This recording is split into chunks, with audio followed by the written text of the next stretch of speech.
കേന്ദ്ര സംസ്ഥാന സർക്കാരുകൾക്കെതിരായ കോൺഗ്രസിന്റെ പ്രതിഷേധ യാത്ര സമരാഗ്നിക്ക് ഇന്ന് കാസർഗോഡ് തുടക്കമാകും. മുനിസിപ്പൽ സ്റ്റേഡിയത്തിൽ വൈകിട്ട് 4-ന് AICC general secretary KC Venugopal ഉദ്ഘാടനം ചെയ്യും.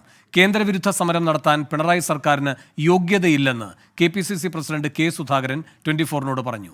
കേന്ദ്രത്തിൽ മോദി ചെയ്യുന്നത് തന്നെയാണ് കേരളത്തിൽ പിണറായിയും ചെയ്യുന്നത് എന്നാണ് വിമർശനം. നരേന്ദ്രമോദിയുടെ ഗവൺമെന്റ് ഈ രാജ്യത്ത് നിലനിന്നാൽ ഈ രാജ്യം തകരും. ഐക്യത്തിന്റെ കോട്ട പൊളിയും. ഈ കോട്ട പൊളിക്കാനുള്ള തയ്യാറെടുപ്പിലാണ് നമ്മുടെ നരേന്ദ്രമോദിയും അതുപോലെ BJP ഗവൺമെന്റും.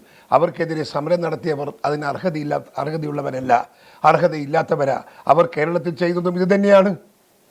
ജനമനസ്സുകളെയും ജനതാൽപര്യങ്ങളെയും അഭിലാഷങ്ങളെയും ചവിട്ടി മതിച്ചു കൊണ്ടുപോകുന്ന ഇടതുപക്ഷ ഗവൺമെന്റാണ് കേരളത്തിൽ. ദീപക് ധർമ്മടം കൂടുതൽ വിവരങ്ങളുമായി ചേരുന്നു. ദീപക് ധർമ്മടം, എന്താണ് K. സുധാകരൻ പറയുന്നത്? കൂടാതെ ഈ സമരാഗ്നിയുടെ ഒരുക്കങ്ങൾ എവിടെ വരെയായി?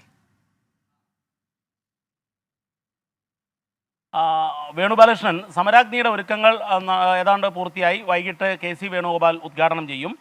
കാസർഗോഡ് മുനിസിപ്പൽ സ്റ്റേഡിയത്തിലാണ് സമരാഗ്നിയുടെ ഉദ്ഘാടന സമ്മേളനം. 20 ദിവസം നീണ്ടു നിൽക്കുന്നു. 20 മണ്ഡലങ്ങളിലൂടെ പ്രതിപക്ഷ നേതാവ് VD സതീശനും അതുപോലെ തന്നെ KPCC അധ്യക്ഷൻ K. സുധാകരൻ MPയും യാത്ര നടത്തുകയാണ്. എന്നാൽ K. സുധാകരൻ നമ്മളോട് യാത്രയ്ക്ക് മുൻപ് ആദ്യമായുള്ള പ്രതികരണം 24-നാണ് ലഭിച്ചത്. അതിൽ 2 കാര്യങ്ങളാണ് പ്രധാനമായും.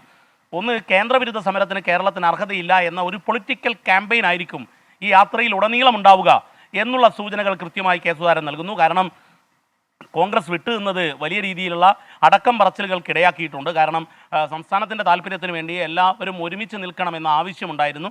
മാത്രവുമല്ല, ലീഗ് ഉൾപ്പെടെയുള്ള ഘടകകക്ഷികളിലും രണ്ടഭിപ്രായം ഇക്കാര്യത്തിലുണ്ടായിരുന്നു. പക്ഷേ UDF ഒറ്റക്കെട്ടായി വിട്ടുനിൽക്കാൻ തീരുമാനിക്കുകയായിരുന്നു, പ്രത്യേകിച്ച് പാർലമെൻറ്റ് തെരഞ്ഞെടുപ്പിൻ്റെ പശ്ചാത്തലത്തിൽ. എന്നാൽ അതേ സമയത്ത് തന്നെ ഈ രീതിയിലുള്ള ഒരു ക്യാമ്പയിന് കോൺഗ്രസ് തുടക്കമിടുന്നു.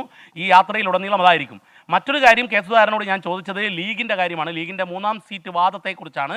അതിൽ K. സുധാകരൻ്റെ വാക്കുകളിൽ നിന്നും വ്യക്തമാകുന്നത് 3-ാം സീറ്റ് ലീഗിന് നൽകാൻ സാധ്യതയില്ല എന്നുള്ളതാണ്. കാരണം ലീഗിൻ്റെ ആവശ്യം UDF ഒരു ഭീഷണിയല്ല എന്നാണ് നമ്മളോട് പറഞ്ഞത്. അപ്പോൾ അങ്ങനെ ആകുമ്പോൾ സ്വാഭാവികമായിട്ടും കോൺഗ്രസിന് ഒരു സീറ്റ് നഷ്ടമാകില്ല, ഒരു സീറ്റ് നൽകേണ്ടി വരില്ല. കാരണം സിറ്റിംഗ് സീറ്റായ കാസർഗോഡ് അതുപോലെ തന്നെ കണ്ണൂർ തുടങ്ങിയ സീറ്റുകളൊക്കെയാണ് ലീഗിൻ്റെ ഭാഗത്തു നിന്നുള്ള അവകാശവാദങ്ങൾ. അത്തരത്തിലുള്ള ഒരു സീറ്റും നൽകില്ല എന്നുള്ള സൂചനകളാണ് നമുക്ക് K. സുധാകരൻ്റെ വാക്കുകളിൽ നിന്നും വ്യക്തമായത്. വേണുബാലകൃഷ്ണൻ. ശരി, ദീപക് ധർമ്മടമാണ് വിവരങ്ങൾ നൽകിയത്.